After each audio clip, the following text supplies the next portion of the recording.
Why they keep on testing you? If a nigga sneeze wrong, then we confirmed with us that it was a Chevy Malibu that was shot at when a car on the right passenger side drove up and began firing a gun into the car. Today, right now, Durham police have been at the scene of a deadly drive-by shooting overnight. This happened on Hillsborough Road. One person was killed. Today, we're headed straight to North Carolina, and things just got real intense. Over the last 2 days, a wild story has been shaking up the entire community. A man was shot while sitting at a stoplight, his car spinning out and crashing right after. As tragic as that moment was, what happened after the shooting is what's really got everyone talking. The internet is going crazy, especially people from his own city, because word on the street is that his child's mother had allegedly been on social media before. Director of prison said, yo, he said, Chuck, you got more influence over me, over my staff than I do.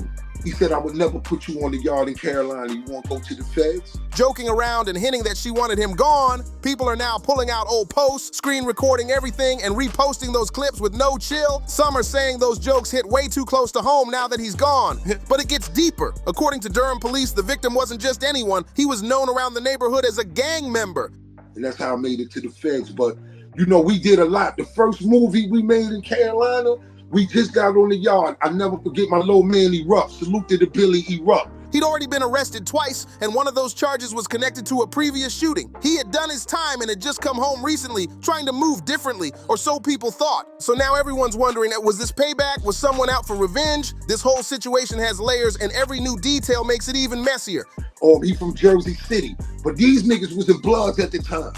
I'm just coming from the bounty. I'm blood. Now let's get something straight. I'm not here to spread rumors or play the guessing game. I'm here to break down the facts, shine some light on what really happened, and pay respect to the man who lost his life. There's a lot of noise online with everyone pointing fingers, but the truth deserves to be heard loud and clear. But I ain't even introduced none of these niggas to blood. Niggas ain't even know the whole New York City was blooded out by now. So I blew trial in 98, October 5th, 1998. They gave me 46 years on traffic in heroin in Carolina. But before we get into this, remember, I don't twist stories, I don't pick sides, I just tell it how it is. So make sure you hit that like, drop your thoughts in the comments, and let's keep it real while we get into this. We're talking about Durham, North Carolina, a city that's been fighting a serious wave of gun violence lately. The streets have been tense with neighborhood beefs, deep-rooted gang ties, and revenge-style shootings turning everyday arguments into deadly scenes. You know, I ain't even take the stand in my own behalf. The bitches that got caught with the dope, they came and took the stand on me, pointed at me, went home with their family. I lost my mother, father, everything. So the only thing I had was blood. You know what I'm saying? That's all I had. My whole bed, you know what I'm saying, was blood, my nigga. So, you know, and niggas ask me like now, yo, Chuck, you 56, why you still? I'm blood. That's that. I don't know nothing else. This all I know. It's like the smallest issues can blow up fast when pride and old street codes come into play. Durham's been dealing with this for years. Rival crews, neighborhood politics, and a heavy gang presence that's spread across different parts of the state. It's a cycle that's hard to break, and this latest tragedy just adds another layer to the city's struggle. From Raleigh to Greensboro, and especially deep in Durham, the streets have been moving different lately. Law enforcement and court records show a major rise in organized street crews. This shit tatted all over me. I'm blood. Okay, that's that. So, the feds, it was a lot of politics. See, you know, Blood and Peace SI, that's my guy. I love SI. I was Billy. So when I fell into the Supermax, many linked to bigger networks running under the United Blood Nation type structure. Over the years, that culture didn't just shape the blocks. It shaped friendships, loyalty, and survival itself. Once you're in that life, it's not easy to walk away, no matter how much you try. Inside that world, one name keeps coming up in North Carolina court files and task force investigations: the 9 Trey gangsters, also known as the NTG Bloods. Niggas from Carolina started reaching out to niggas in New York. So I hear about certain people coming down, doing this. I'm just getting word, like every now and then the Supermax in Carolina was packed. And you know how Supermax is. They keep hitting you, hit me. They kept me in there 18 and a half years. They keep hitting you. And the only reason they kept saying about me, they said, in Durham, this set's name rings heavy. According to investigators, they've been tied to revenge shootings, street disputes over money and territory, and other organized street-level operations. that I'm a threat to other inmates and the staff. The reason they say that because y'all fuck with us. You spray my man in the face because he tell you the bread on his tray is messed up in the morning, and you take your mace out and spray a whole can in his mace. No. One of your officers getting stabbed before the night is over with. The 9 Trey name holds weight across the state, and when their name shows up in reports, it usually means something serious went down. It's that deep mix of loyalty and danger that keeps pulling people right back into the chaos, even when they're trying to stay clear of it. This crew's been on the radar for years. The prison said, yo, he said, Chuck, you got more influence over me, over my staff than I do. He said, I would never put you on the yard in Carolina. You want to go to the feds? Both federal and local task forces have been watching them closely. This isn't some internet gossip or street talk. Their name shows up in real paperwork, affidavits, and court documents. When you see that kind of trail in official files, you know it's serious. Even major platforms in the Carolinas have covered it. And that's the car that we've seen forensics investigate for the past few hours now. Just within the past 5 minutes, we've seen them take out a car seat. It looks like a car seat that we've seen. We do know from Durham police that a man and woman were inside that car. One well-known outlet, Carolina Banging News LLC, sat down for an interview with none other than New York Chuck, also known as Blood Angel. He's said to be one of the original founders who brought the 9 Trey movement down from New York to the Carolinas. That kind of history runs deep, and it shows just how far the reach of these sets really goes. Now, we want to give you an idea of what this scene looked like. This video from the WRAL Breaking News Tracker shows forensics tagging at least 8 evidence markers on Hillsborough Road. Durham police say a vehicle pulled up to the passenger side of a car. A person in the vehicle started shooting at the car. The driver, who was being shot at, then lost control and stopped at a business parking lot.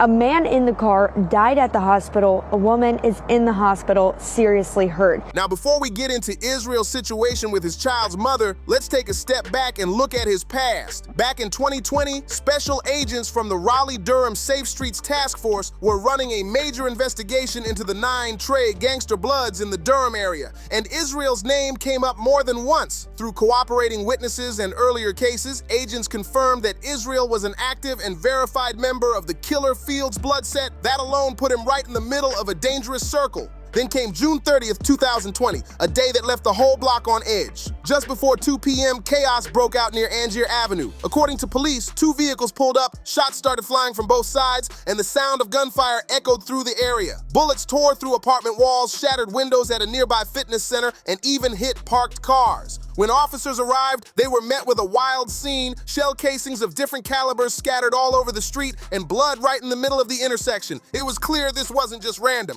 It looked like a full-blown shootout that left the neighborhood shaking. Can't stress these bitches. I ain't like the rest of you. They respect my gangster. Why they keep on testing you? If a nigga... Not long after the shootout, a man named Michael Brown showed up at Duke Hospital with a gunshot wound. Security footage caught him being dropped off in a blue Volkswagen, a car that would later be found abandoned, riddled with bullet holes and covered in blood inside the passenger seat. Brown told police he'd been shot near the Liberty Street apartments, which just so happened to be 1 block away from where that wild gunfire went down. But investigators quickly realized there was another car in the mix, a burgundy Nissan Altima with a black hood and bumper. Cameras near the scene had caught it on footage right around the time shots were fired. Following today, right now, Durham police have been at the scene of a deadly drive-by shooting overnight. This happened on Hillsborough Road. 1 person was killed. A few hours later, officers spotted that same ride cruising through Durham, and when they pulled it over, there were 4 people inside. And guess who was behind the wheel? You guessed it, Israel. When officers looked through the back window, they spotted the barrel of a gun sticking out from under the driver's seat, pointed toward the rear. Based on their training, that placement screamed that the driver had just stashed it there. Hey, good morning, Joel. Yes, and what we know is that the car where all this happened was on Hillsborough Road here just behind me, where the car veered off the road and went into this Wendy's parking lot where it ended up on this pole here. And this morning, we're finally getting a better look at the damage that was left following this accident caused by a shooting here on Hillsborough Road last night. This morning, a man is dead and a woman is fighting for her life. The weapon was later confirmed to be a Glock .40 caliber handgun, the kind of firepower that doesn't leave small damage. That discovery would soon become a key piece of evidence tying everything back together. But here's where the story takes a wild twist. When investigators ran the serial number on that Glock, they found out it had been reported stolen all the way from Denver, Colorado, and get this, just 2 weeks earlier. That instantly raised red flags. Take a look at this video we got from overnight. Durham police say that this Chevy Malibu is the center of the investigation. They tell us just after 9 last night, it was traveling westbound on Hillsborough when a car on the right passenger side drove up and began firing a gun into the car. The male driver steered off the road. When Israel was taken into custody, he claimed he'd been living out in Colorado and barely came back to Durham, saying he was trying to stay out of trouble. Detectives decided to dig deeper, and when they pulled his ankle monitor data, it showed that he was actually in Denver during the same time that gun went missing. That connection was way too tight to ignore. Within days, Durham police hit him with serious charges tied to the shootout, including felony conspiracy and assault with a deadly weapon with intent to kill, inflicting serious injury. The FBI then tracked him down in Denver and made the arrest. But what really locked this case in was one final detail from court records. Israel already had a 2011 felony conviction for conspiracy to commit robbery, which meant under federal law, he wasn't allowed to have a gun at all. And once a firearm expert confirmed that the Glock had been made outside of North Carolina, officially labeling it as part of interstate commerce, the government wasted no time moving forward with a felon in possession charge. Into this bush and a pole in the Wendy's parking lot. The driver was killed and a woman passenger taken to the hospital with life-threatening injuries. Now this morning, the road is back open after several hours, but questions still remain about the suspect and the car they were driving during that attack. Now Durham police had this road shut down for several hours overnight while they started their investigation. When we talked with some business owners in the nearby area, they said that hurt their business for the time that the road was closed. It was a heavy hit that tied both states together, and it showed just how deep this case really ran. That traffic stop from June 30th wasn't just a random incident. It became the key piece proving that Israel knowingly had that weapon. Once investigators traced everything back, it painted a picture of a long and tangled history. But there's no use of any security cameras that we were able to get our hands on. Now, we have reached out to Durham Police Department with any information on the suspect, the victims, and what exactly happened here. We're waiting to hear back. We'll bring you that information as soon as we have it. He eventually got released in 2025, but only a few months later, he was right back in the spotlight, this time over drama with his child's mother. The two had been going back and forth online, and people say some of her posts allegedly hinted that she wanted him gone. Things were clearly getting toxic and heated fast. Why they keep on testing you? If a nigga sneeze wrong, Then came January 5th, 2026, the night everything changed for good. Around 9:05 p.m. on the 3500 block of Hillsborough Road, police said a 2024 Chevy Malibu was driving west when another car pulled up alongside it on the passenger side. Out of nowhere, shots started firing from that second vehicle, lighting up the night. The Chevy's driver, later confirmed to be Israel, lost control as bullets ripped through the car. The vehicle swerved off and finally came to a stop in the parking lot of a Wendy's restaurant. It was pure chaos. Glass shattered everywhere, and witnesses said the sound of gunfire echoed through the whole area. The driver was rushed to the hospital and later identified as 30-year-old Israel Jeffrey. May he rest in peace, and much love and condolences to his family during this heartbreaking time. A second passenger in the car was also taken to the hospital with life-threatening injuries, but thankfully, she pulled through and survived. That small miracle gave people a glimmer of relief in the middle of all the sadness. Confirmed with us that it was a Chevy Malibu that was shot at. But once the news hit social media, things exploded fast. People started posting old clips, sharing screenshots, and dropping opinions left and right. Everyone had something to say about what really went down. It was like the whole city was glued to their screens trying to piece together the truth behind the tragedy. Check out this news clip. It's what got everybody talking. Now here's where things get messy. Social media is in a full-blown frenzy. The woman who was with Israel is allegedly, and I have to say allegedly, his child's mother. For the past 6 months, people online claim she's been throwing shade at him, posting wild stuff, and even saying things like she wished he was gone. The drama between them had been brewing for a while, and it looks like it finally reached a breaking point. Lately, Israel had been trying to get answers. Word is he was looking into whether her son was really his. But tragically, he never got that closure, because before any truth could come out, he was taken out, and the heartbreaking part, he was shot right beside her. And how do we know she was there? After everything happened, Israel's girlfriend went online and spoke out. Meanwhile, his alleged child's mother posted saying, "Follow Y-Band, took my son daddy away from us." That post set the internet on fire. Everyone's been trying to decode what she really meant. She posted online, "I'll never be okay, long live my husband." Then another post followed, "My FMI, bro, what am I supposed to do without you? Rest in peace, I love you 5L.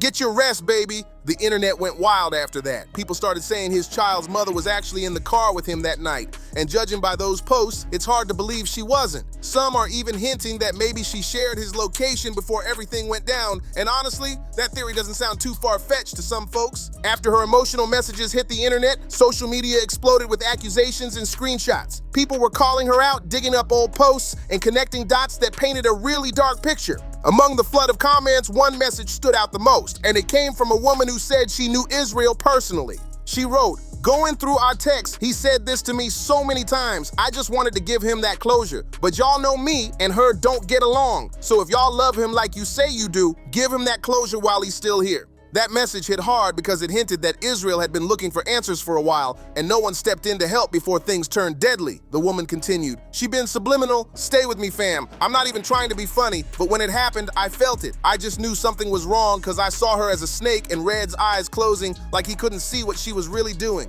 It's deep, emotional, and messy. Everyone online feels like there's way more to this story than what's being said out loud. I'm telling you right now, something just ain't sitting right. That's how one of Israel's close friends started her post, and it instantly caught attention online. She said everything he told her, plus everything that woman said and did, was giving her straight up set up vibes. She wrote, "She wanted him gone so bad, and now everyone's talking about sorry and posting fake love? Nah, I'm hurting, but I'm not gonna stay quiet. All that is fake. Ha! Tell me everything, because there's nothing I don't know about." She went on to explain that she and Israel were friends long before they ever got close romantically. "He knew no matter what, he could talk to me about anything," she said. "But I can't lie, something in my spirit feels off. It's like he's trying to send me signs from the other side, like he's trying to tell me something." The more she spoke, the deeper it got. She talked about messages they'd exchanged just a week or two before his passing, and said that when she reread them, things started to click in ways that made her stomach turn. "Everything she said, everything he told me about her, it's all coming back now, and none of it feels right," she said. And then she dropped a line that had the internet spinning, "And the fact y'all keep calling me saying the same thing, I'm really starting to believe it. And if that's his son, why would you ever set him up?" That one statement shook social media. People started dissecting every word, convinced there's a lot more to this story than anyone's admitting. She went on, "Like everyone keeps asking, but is it really his son? Just give him that closure, shorty." You can feel the pain and anger in her words. "I stayed quiet for too long while you kept posting and bashing him on his own pages. How you say you loved him, but then move like that? I swear this is wicked. Deep down, I know this is your fault. Just tell the truth." Her message got even heavier as she continued. "You was mad about me and him and all that back and forth that's been going on. You set him up." That line had people online losing it. Everyone started debating whether there was truth behind her words or if it was just pure emotion pouring out in grief. Now, as of right now, we'll pause it there. But let's be real. When one person makes an accusation, it might sound like just drama between a girlfriend and a baby mother, but when two people say it, then three, then 4, 5, 6, even 7, suddenly that rumor starts walking on its own. This whole situation got layers, and the deeper people dig, the more it starts to sound like there's more to uncover. This whole story is more than just rumors. It's sounding way too real. It's heartbreaking too, because we're talking about a young man only 30 years old with his whole life still ahead of him. Yeah, he was known in the streets, a familiar name to both the community and local law enforcement, but he had just come home recently, trying to move forward and live differently. Now everything's flipped upside down. People are saying the same woman who was supposed to be his child's mother might have had something to do with what happened. The word online is that right before his passing, he was trying to confirm if that little boy was really his. And if those messages floating around are true, it makes the story even harder to swallow. Then things got worse. People claimed she posted his location, went live, and even said on Facebook that she wished he was dead. If that's true, it's chilling. His sister Maya came forward later and gave the whole story a different tone, one that had folks looking at this situation from a whole new angle. Let me know what you think about this one in the comments, because this story is still developing fast. I'll keep y'all updated as new details drop, especially since more evidence and voices keep surfacing. And before we wrap up, remember that Florida case we covered in the last video? There's been major updates there too. I was supposed to sit down for an interview with Deanne, not sure if she heard what I did and backed out. But I'll just say this, If what's coming next is true, things are about to get even crazier. And now I know this next part might not fully connect to the rest of the story, but if you've made it this far, hear me out. After seeing the new information that surfaced, I honestly don't believe his girlfriend was the one who took his life. What I do believe is that Israel got out of that vehicle, possibly after a heated argument, and things took a tragic turn from there. Reports suggest he might have been under the influence that night and emotions were clearly running high. From what's been pieced together, it sounds like he and his girlfriend had a blow up in the car, and at some point he stepped out. Then, based on both an officer's statement and a witness report, it seems like he was struck by another vehicle shortly after. That homeless man who was nearby claimed he saw it happen, said Israel was hit by a passing car and that impact caused the severe head injury that ultimately ended his life. The driver who hit him allegedly took off right after leaving the scene in chaos. So maybe this wasn't a setup, maybe it was a horrible, heartbreaking accident that got twisted by rumors. Still, the truth behind that night remains cloudy and everyone's just trying to figure out what really happened.